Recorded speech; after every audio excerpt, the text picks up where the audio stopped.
Hi, it's a pleasure to have Andy Crestodina with us today. Andy is a principal of Orbit Media here in Chicago, and Andy and I have known each other for a number of years. The one attractive thing of many in asking Andy to join us has to do with websites and the interactive relationship with marketing and company growth, profitability, getting the message out, understanding who you're talking with. I'm going to ask Andy to answer a very simple question. What should a business owner or manager be most concerned about and pay most attention to if they want a website to be effective for them? Andy, delightful to have you. Welcome. The floor is yours. Thank you so much for this opportunity to reconnect, Paul. It's been years. Yeah. It has been a long time. We go way back. Seems like a past life. In Vistage, as a matter of fact, which was That's right. A wonderful experience. So tell us, what should be on the mind of the owner, Andy? Well, the mind of the audience should be on the mind of the owner. Think about the buyer.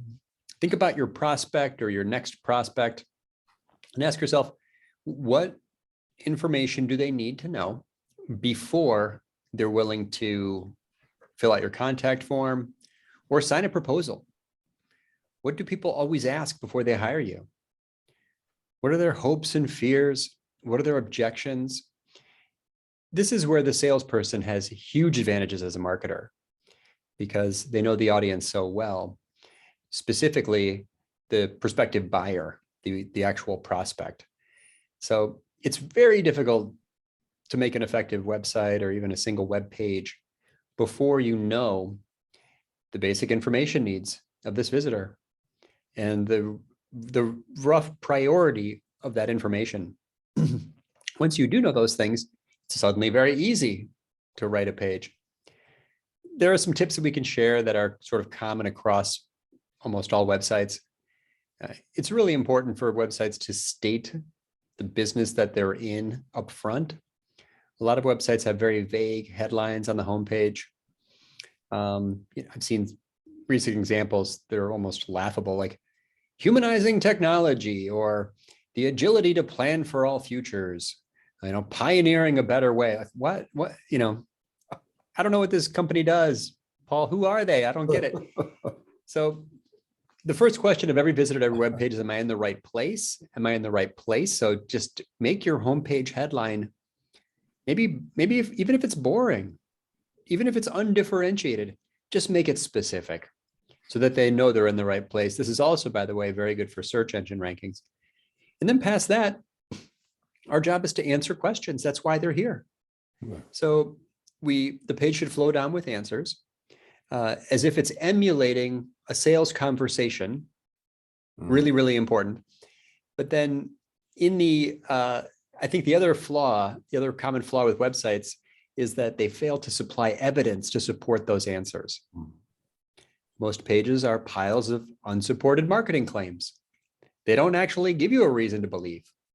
There's no data, there's no story, there's no testimonials or social proof, awards, certifications. So answer evidence, call to action. Those are the key ingredients for a high-performing marketing page. Is it fair, or should it be assumed by an owner, that a website does the selling, or is it informational only? Websites don't sell unless they're e-commerce websites, which is not mostly who you and I are talking to. The job of the site is not to sell, but it's to get the visitor up over that little psychological hurdle where they have enough confidence to fill out the contact form or to get in touch or to call or to click the email link.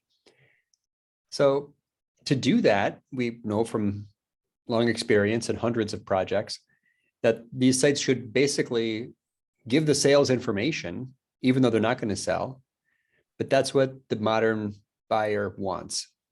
They want to do all their research up front. They want to know a lot about the option before they contact the brand and talk to a rep. So the job is not to sell. Specifically, I would say the job of a website is to start a conversation. Okay.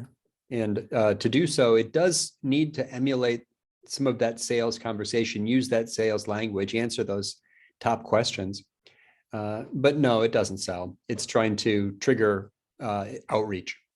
What's the appropriate role of video in a website, in your opinion? Well, video is the ultimate format.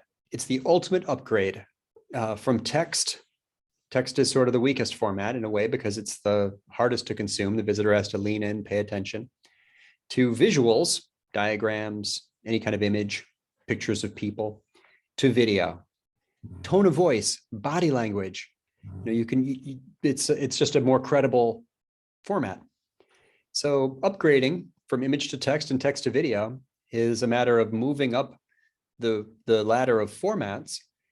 Any message, this is independent from the question of message. Any message can be in any format, but video is the one that builds the most trust. So it's worth investing in for things like the About Us video on the homepage, an explainer video for a complex concept, a testimonial video, which is the ultimate form of social proof. Every website would be better with a few testimonial videos. These are the things that, these are the places where upgrading the format can make the biggest difference. In gaining an endorsement from a client, how would a business owner who is proud of what they've done or what they're continuing to do, supplying services or products, how do they appropriately contact a customer or a client and request some form of endorsement? I believe that this is best done as simply an extension of what should be a normal process for every company, which is asking for feedback.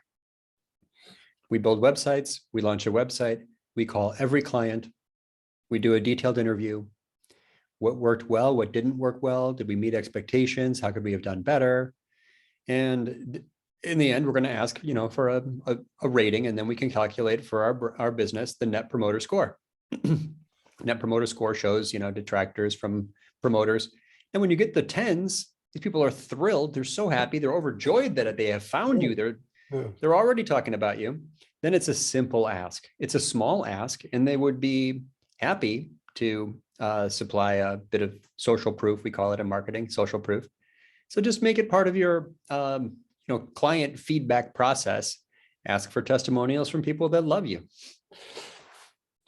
In the website and its position in marketing and sales in a company of just about any size, is everything built around the website?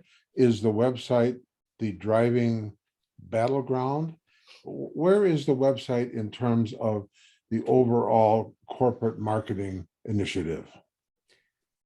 The marketing initiative, all communications, all recruiting, it supports almost every public-facing function of a business. Current clients, they need help. For many clients of ours, the website is a place where their existing clients go to get support. Our website has a support portal. So it is accessible from anywhere, accessible at any time, and not bound by time or space. You can put it an unlimited amount of content there. It is the most important piece of real estate for any business in their visibility for any function. It's not, except for a few very rare examples, it's not really an option. Even for word of mouth.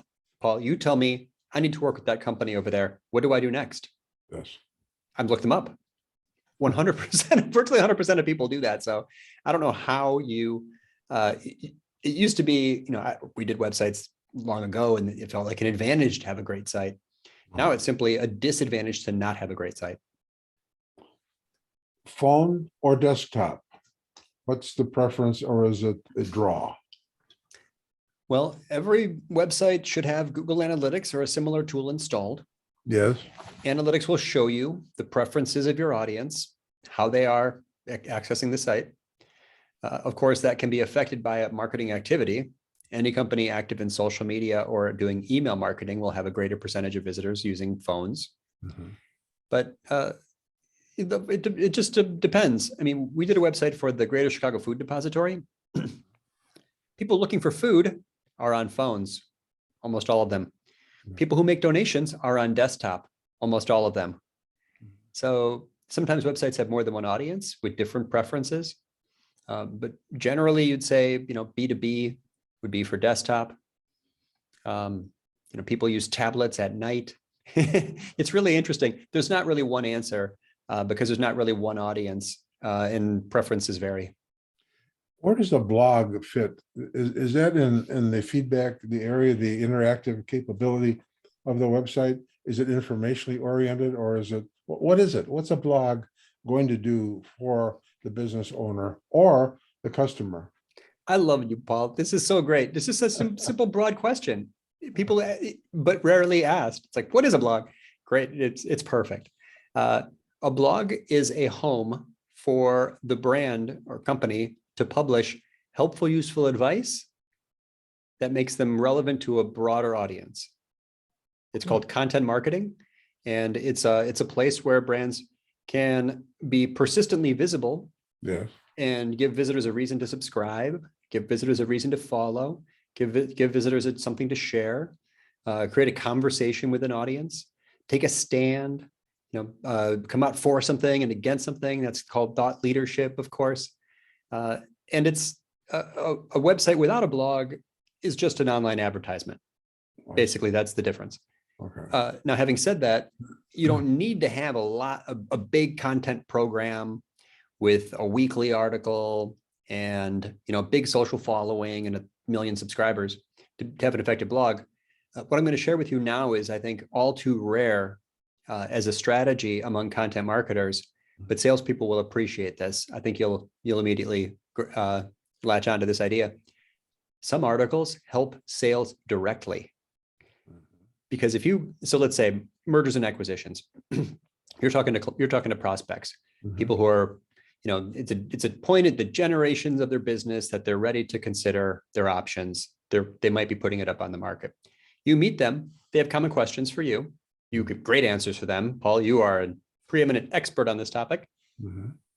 And during the conversation, you can pull up a piece of content that you wrote that has detailed answers, that has useful visuals, diagrams, risks, outcomes, links to case studies, statistics.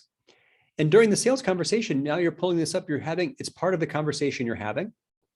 You can email them the link after the call. It's a follow-up tool. And they can take it and share it with other people, in this case, in their family, as a better vehicle to convey your deep expertise. This is called sales enablement content. And it's one of those magical forms of marketing where page views don't matter. Number of visits and hits, who cares? Does it rank?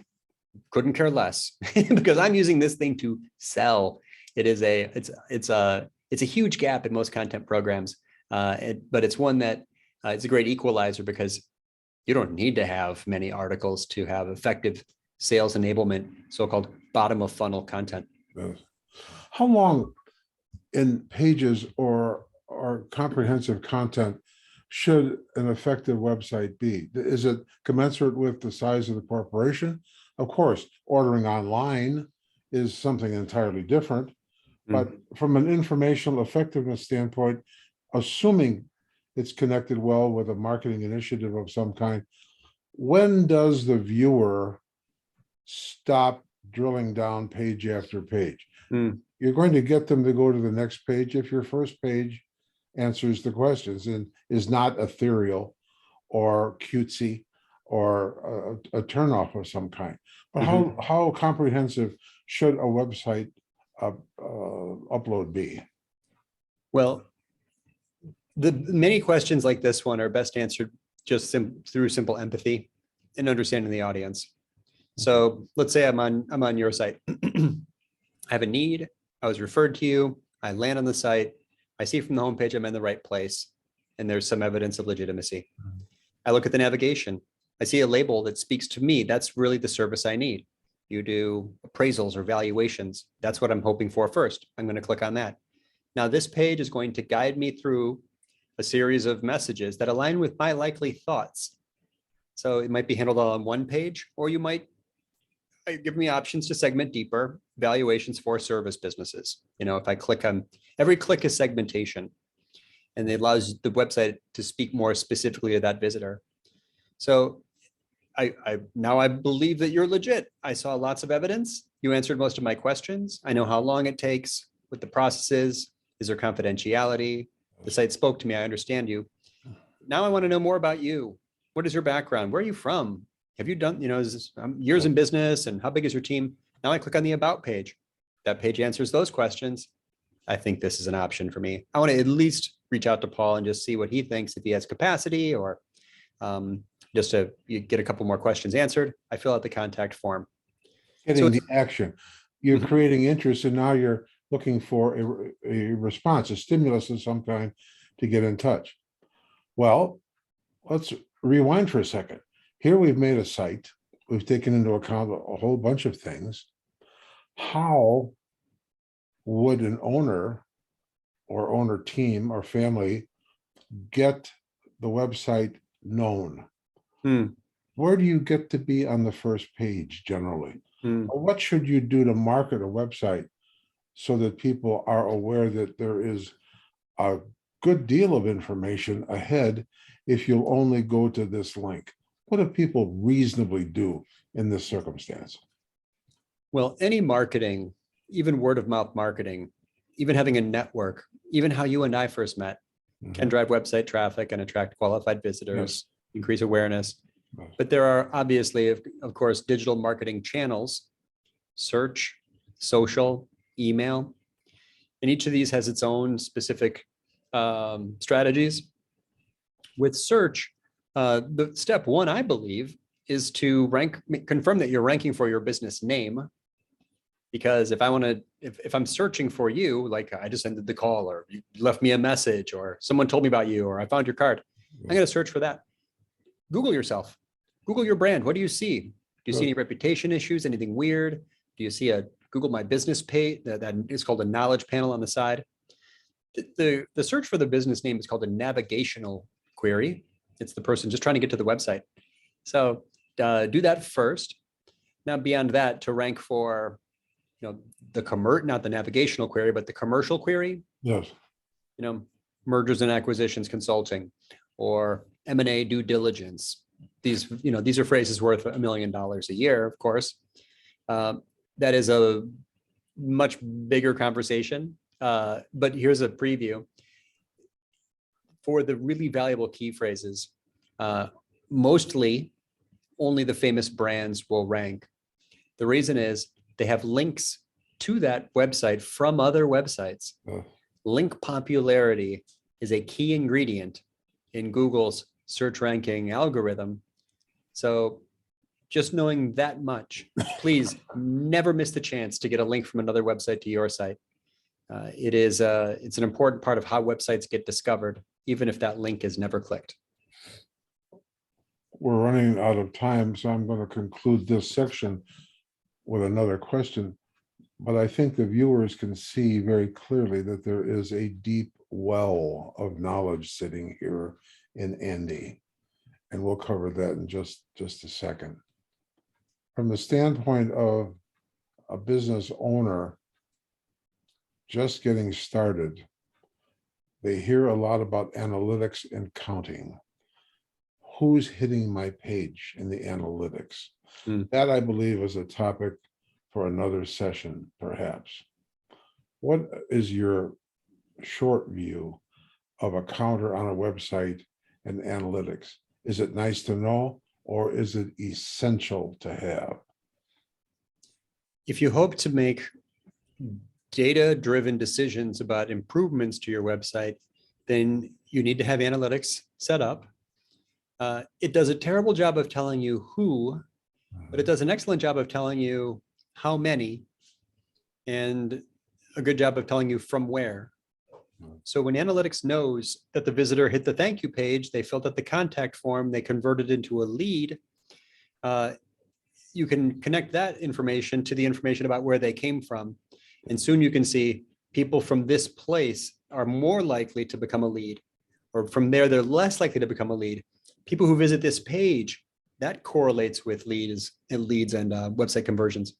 So it is, with doing digital marketing without analytics is like playing a sport without a scoreboard. How do you know if it worked? There's no opinion left Great. anymore. Great point. It's That's about data. Great point. You've been listening to an authority, an expert in an area that mystifies many, has made many successful, and in an ongoing relationship, I recommend without any reservation, Andy, his team, and Orbit Media. If they're in Chicago, and how can people get in touch with you, Andy? Orbitmedia.com. There's a form there, as I mentioned, there's a contact form, as all websites should have, where you can reach out, ask me anything. I can connect you with my team if you really need help.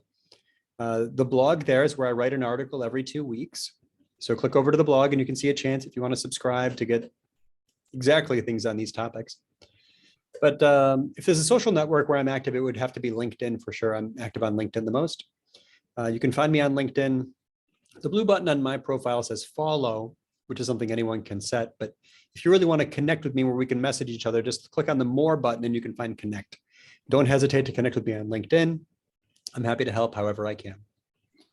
Thank you so much for taking the time to be with us. I urge you, our clients and listeners, to get in touch with Andy and get to know his firm, a 20-year foundation in the Chicago area and websites, to say nothing of the enormous amount of support that he and his team gives to not-for-profits, a community stalwart that wants things to be done well and completely. We appreciate you listening to us. Look for another session with Andy one day soon. We'll talk about what we can add on and some of the drill downs of details and being effective in your business, how to grow profitably with really, really good professional support. Thanks again for listening. Hope to see you soon. Thank you, Paul. Thank you so much. Bye for now.